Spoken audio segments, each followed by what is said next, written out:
Well, hello everyone, and welcome to Friday Sews. If you'd like to see my makes for the week, stay tuned.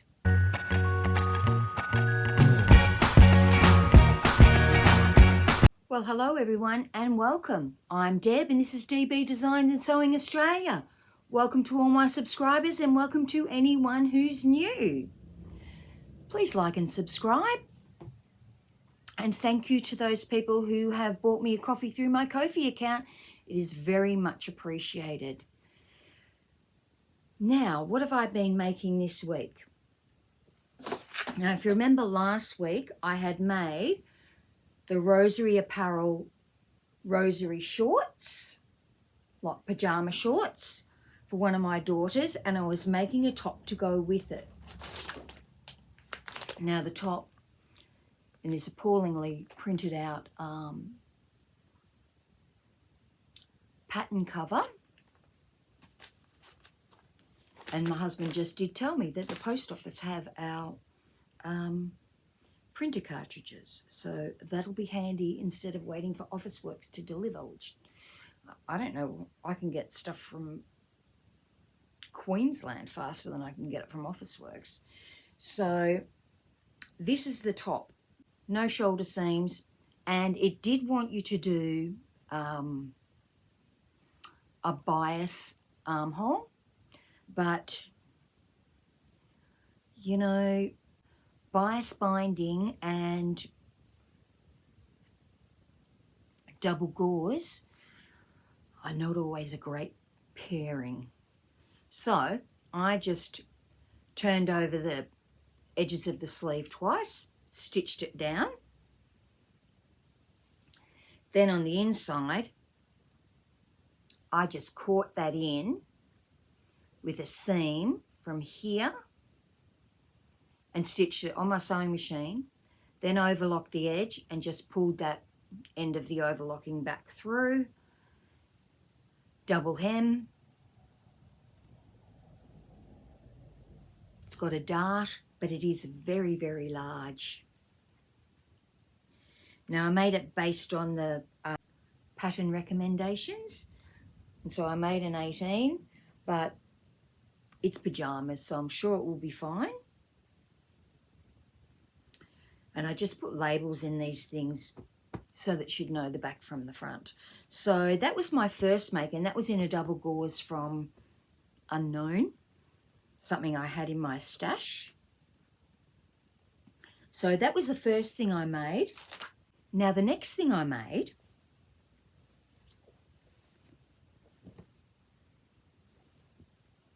was the Ella dress by Pattern Scout. Now, I did make a toile and calico and made a fair few adjustments. And then when I was making it, I still made further adjustments. So I made the size 12D cut on the bias. This is a lightweight denim fabric that I had in my stash, and it was from Spotlight. It's a really nice pattern. I'm just not sure it's for me. And so I have got this dress, and I've been letting it hang because it's on the bias. And tomorrow I'm going to a sewing day, so I'm going to take it and I'm going to hand sew the hem. But I had made all my adjustments to the toile, so then I'd adjusted my pattern. And the changes I made was I extended the darts by 4 centimeters in length. I took a 1 centimeter tuck in the front neckline. Now I extended that down 7 centimeters, so 7 centimeters down before it came back to where the original pattern was. So it's only overlapping itself 0.5 centimeter, which makes 1 centimeter tuck, and tapering down. So by the time I got to 7 centimeters, it would join back up to the pattern. By doing that, slashing the pattern open and just overlapping it. And I watched Casey's tutorial, Casey from Pattern Scout, and she said, check and see if you need the zip or not. And I didn't need to use a zip to get it on and off, so I didn't put a zip in it. But I really like the fact that it's got a centre back seam. Now, a centre back seam means that you can shape it more to your body. If you need shaping in something and it's got a centre back seam, it's a really good way to get shaping into your garment. And I also took the seam allowance is 1.5 centimetres. I took a 2 centimetre seam allowance up at the very top of the back neck. It's very high on the back of your neck, and so that meant I brought that in 1 centimetre as well, and took it down to 15 centimetres. So graded it in from the top of the back 15 centimetres down before it came back into where the actual 1.5 centimetre seam allowance was. And I made all these adjustments using my calico toile.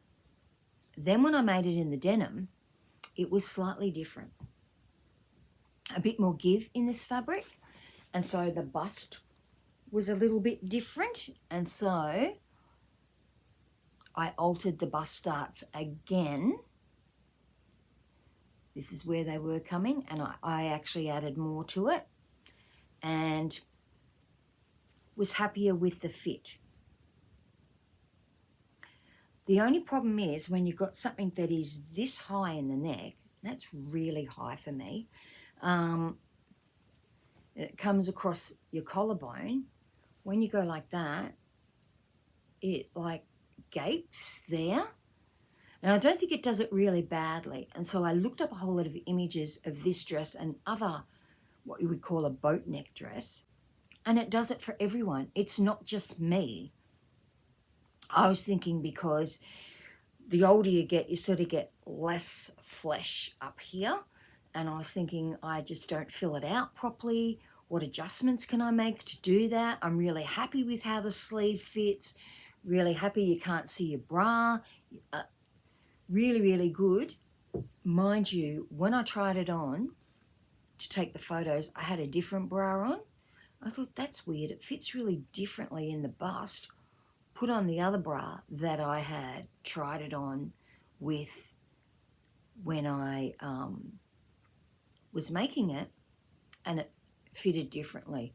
So things that are really high in the neck, or your boobs are just different in different bras. So I'm not sure how in love with this dress I am. I love the way it looks on the coat hanger. Love the way it looks on the coat hanger. The fabric came up really, really well. It's really, really neat. And the facings are all just stitch in the ditch. Shoulder seams didn't need to do that. The back, because it's got a back centre seam, because it's got a centre back seam, I could stitch in the ditch there. And the facings don't, and at the dart, you also stitch in the ditch along the dart to hold your facings in, and when you put it on, the facings don't come out. So really happy with that part of it. But is it me? I made the 12D, should I have made the 14D? Is it too tight? But then I thought, if it's looser than that, is it going to stick out in the front more? Am I just not used to that type of thing? So I thought, I'm going to hem this tomorrow, because it's not hemmed and it really hasn't really dropped much at all. I will level it off and get it ready to sew tomorrow at a sewing day I'm going to. And then decide. Tell me what you think. Tell me what you think it looks like.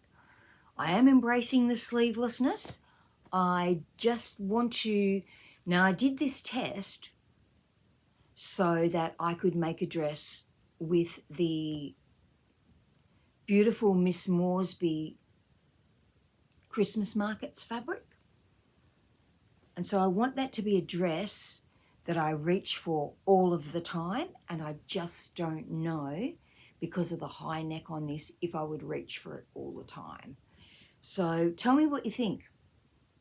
Tell me what you think of that. So that was using this pattern, which is the Ella dress by Pattern Scout. Nice dress and really nice construction. And as I said, it has a tutorial. I've made a few things of from Pattern Scout, and I always do go and look at Casey's tutorials, because she tells you, I think the other thing I made was I think it was called the poppy blouse, and she told you how to make it so that you could get the gathering more even and all that sort of thing. So she does have great tutorials. I know the other adjustment I made, I shortened the waist by 4 centimeters in this pattern. And I did that because I made the calico one and thought, It's obviously made for someone much taller than me, and I am short between the shoulders and the waist, so took up the waist 4 centimeters. That was a big adjustment, and only by doing the calico toile did I know that I would need to do that. So really happy with how the dress turned out, just not sure it's for me. And so I'm just trying to think of another dress that I would make using that beautiful fabric. Now I left the darts, came from the arm side, and I was happy to leave them there because I get a really good fit from a dress that is a princess seam. Because when it comes over the bust, it would be the normal size, and then the seam allowance becomes much bigger when it comes into the armholes. So you get a really good fit over the bust, which is why I didn't change, because I could have moved the darts down to be coming from the side seam, but wanted to get a good fit over the bust. And because you get much hollower here in the chest, something that's got darts here or coming from here, you can get a better fit.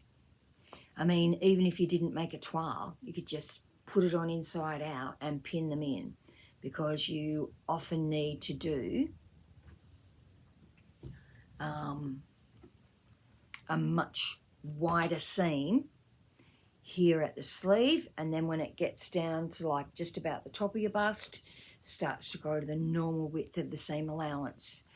And I think the vetiver top is like that too. And so you get a really good fit. But let me know what you think. So that was the yellow dress by Pattern Scout. Now the next thing I made was the new look 6351 pants. Now I've made these pants heaps of times. They're quite a loose fitting pant, and I actually make the size 18 in them.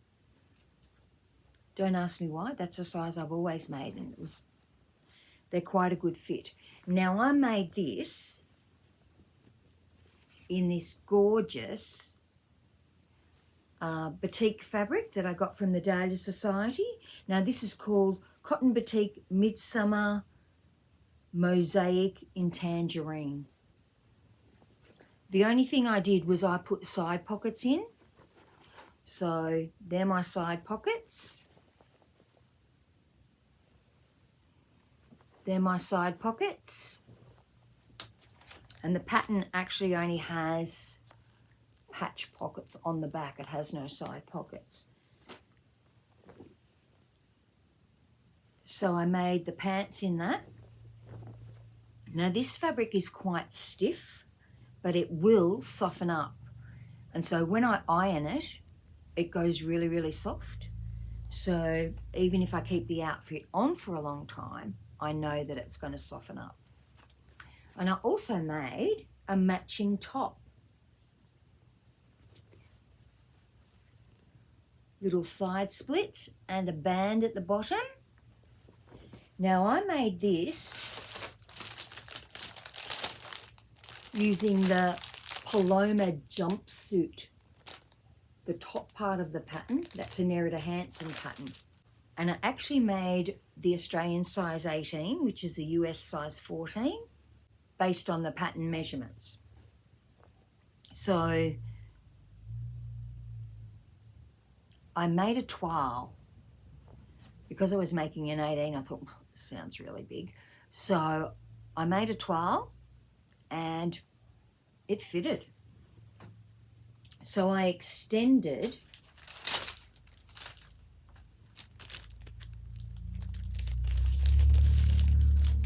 I did need to extend the bodice by 5 centimeters. So that's my extension of the bodice. I only found that out from making the toile in calico. And even then, after I'd made it, I thought, it's a little bit short, you know, for an old person like me. So I put this little band on the bottom. So I added this band on the bottom,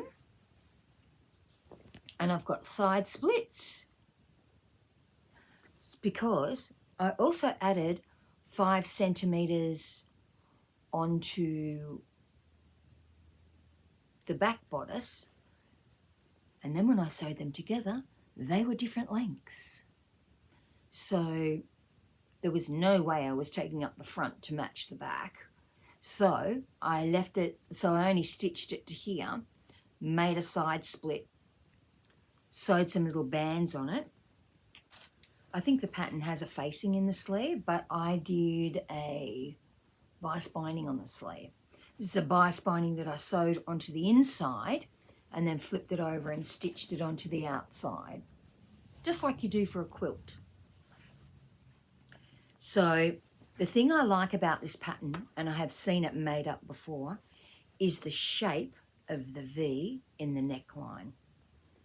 Now you can't really see that there.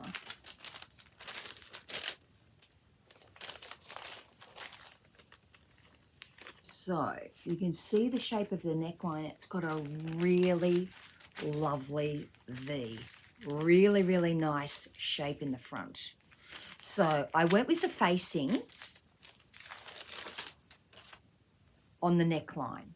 Now I didn't put interfacing in it because I thought the fabric was stiff enough and stable enough by itself. I mean, the reason you use interfacing is to stabilize it. This fabric's already stable enough, and so I didn't stitch down, so I haven't top stitched down the facing, but I have stitched in the ditch on the centre back seam, which is another thing. If you are making this, you do get to do adjustments because it's got a centre back seam. Centre back seams can be very, very handy for things because you can do a lot of adjustments through the back. And I stitched in the ditch on the shoulder sleeves. So really, really happy with the top. But as I said, it's quite a stiff fabric, but having used batik fabric a lot, I know that it will soften up. Being the old hippie that I am, I have used batik fabric a lot. I have made batik fabric. So really happy with this. I am going to look for some fabric in a knit that is the purple colour in this, because I want to make a Naya t-shirt that would go with the pants. So I would never wear orange up near my face as the main colour or the focal colour. So I will look for a purple / mauve colour to go with that.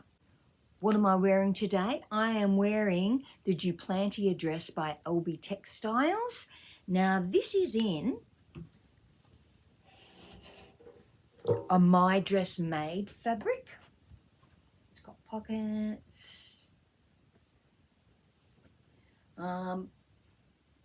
And I love this dress. I've actually worn it a fair bit.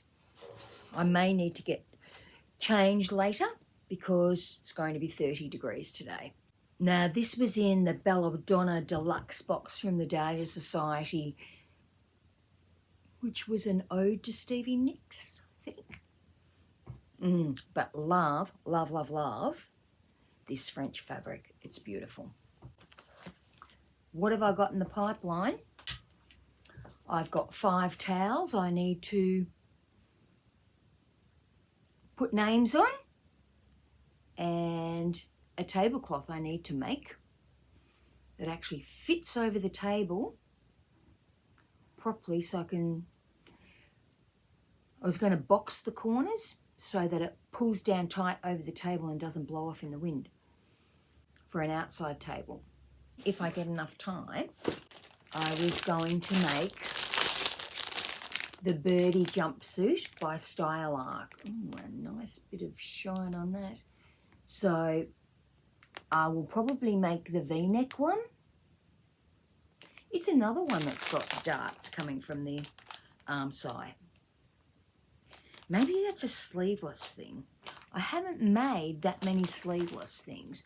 And when I've made shift dresses that are sleeveless, they've always had princess seams. So your princess seam that gives you the shaping. And that's in this gorgeous fabric.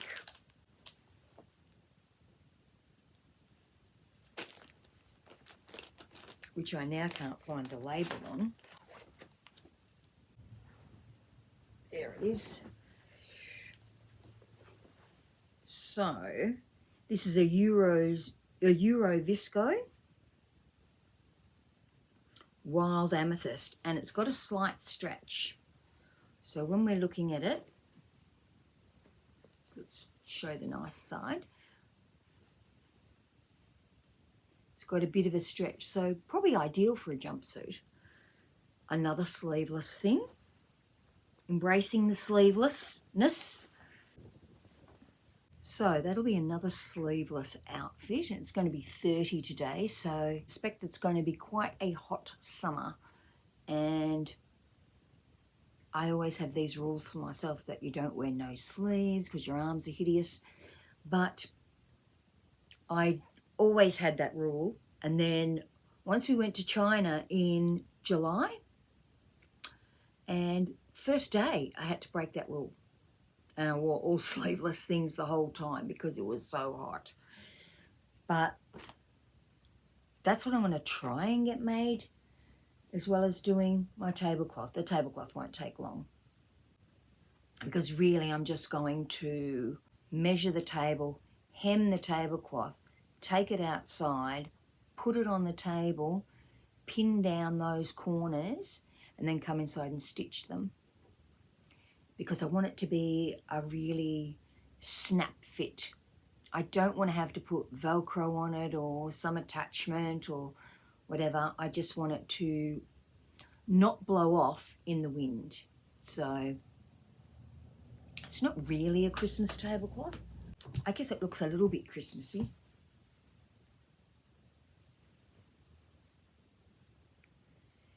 It's a Jocelyn Proust fabric. Now, it's fabric that my sister gave me.